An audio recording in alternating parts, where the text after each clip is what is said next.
Assalamualaikum sedulur, dimanapun berada, sehat-sehat selalu, sukses selalu, panjang umur, amin amin ya robbal alamin. Terima kasih untuk teman-teman sedulur yang sudah subscribe komunikasi di channel Rese ini. Kita seperti biasa ngobrol santai lagi seputar dunia bal-balan sambil kopi udut santai. Langsung saja ke pembahasan.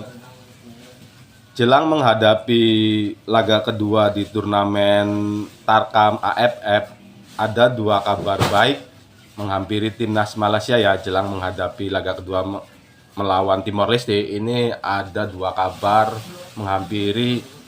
baik menghampiri timnas Harimau Malaya atau timnas Malaysia.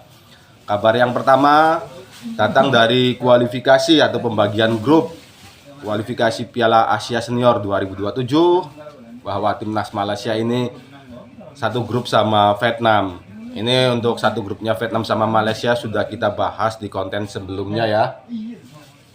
Ya silakan tuh, dah. Kalau biasanya Vietnam sama Malaysia itu nyinyir Indonesia, apalagi Vietnam yang akhir-akhir ini sering ketemu sama timnas kita. Jadi supporter Vietnam sering nyinyir lah, sering julit-julit Indonesia. Nah sekarang giliran sama Malaysia juga sering julitin kita. Nah sekarang tuh bagian kalian berdua tuh saling nyinyir, saling julid dah. Satu grup di kualifikasi Piala Asia, rebutan satu jatah tiket, hanya satu jatah ya, hanya satu jatah. Silakan dah berebut, silakan julit-julitan sekenyang mungkin. Kita tinggal nonton.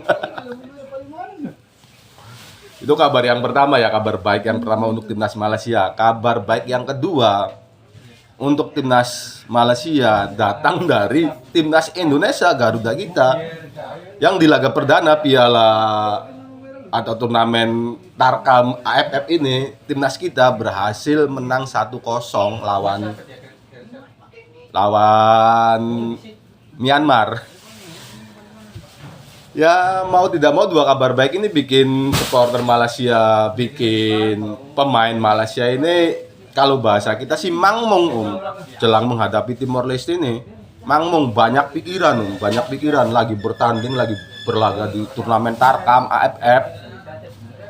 Udah laga perdana imbang lawan Kamboja, terus juga mereka main tuh banyak pikiran, banyak beban pikiran, mikirin mikirin kualifikasi Piala Asia, satu grup sama Vietnam. Padahal pengennya si Malaysia ini pengennya ketemunya dari pot satunya tuh India, yang secara ranking tuh nggak terlalu jauh dari Malaysia. Tahu-taunya ketemu Vietnam. Banyak pikiran, udah jelas itu. Ditambah lagi kabar Indonesia, tetangga Malaysia ini menang lawan Myanmar. Ya jadi pikiran dia lagi main tuh mangmung, banyak beban pikiran, mainnya nggak lepas nanti lawan Timor Leste. Di satu sisi mikirin kualifikasi, kedua kabar dari Indonesia menang, kan biasa kalau timnas kita menang itu panas, merempeng peng. Pokoknya selamat berjuang dah untuk timnas Harimau Ompong. Itu untuk kabar Malaysia ya. Nah, berbicara untuk kemenangan timnas Indonesia melawan Myanmar di laga perdana, jujur saya akui kalau dari segi permainan, apalagi di babak pertama itu, di babak pertama kita jelas kalah. Kalau saya rasa sih kalah kualitas, kalah permainan. Tapi ya nggak masalah walaupun banyak yang nyinyir, hanya menang 1-0 nggak masalah. Mau menang 1-0, mau menang 10-0 tetap poinnya 3.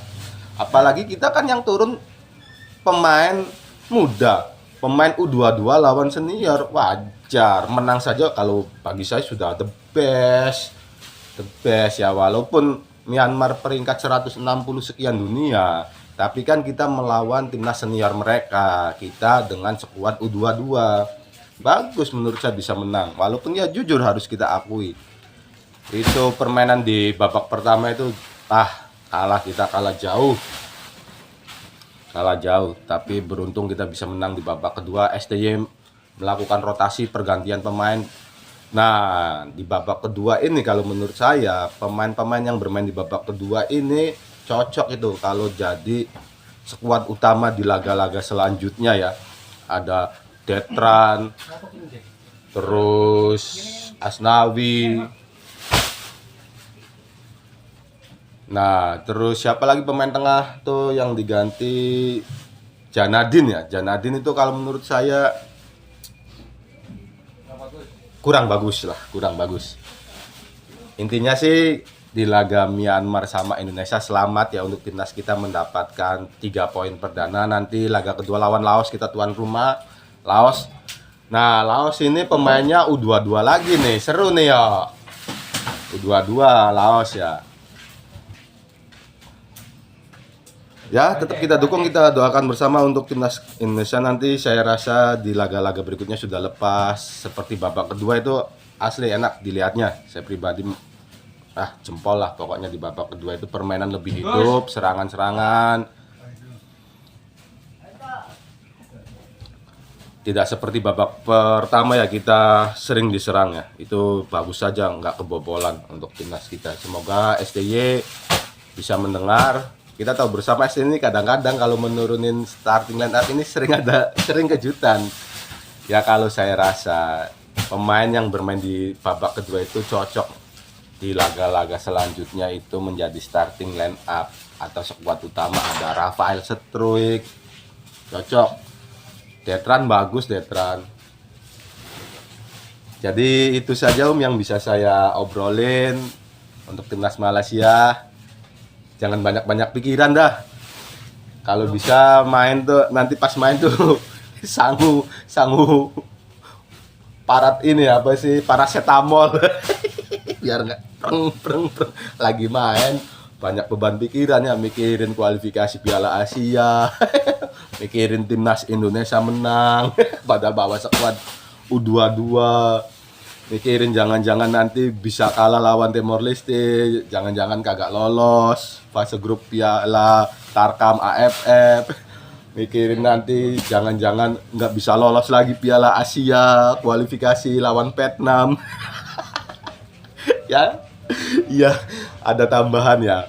Ada tambahan di kualifikasi ini, padahal di grup F ini grup yang paling mudah kalau menurut saya, karena timnas Malaysia ini ketemu 2 tim dari negara ASEAN. Jadi kalau bisa disebut grup F ini paling mudah ya.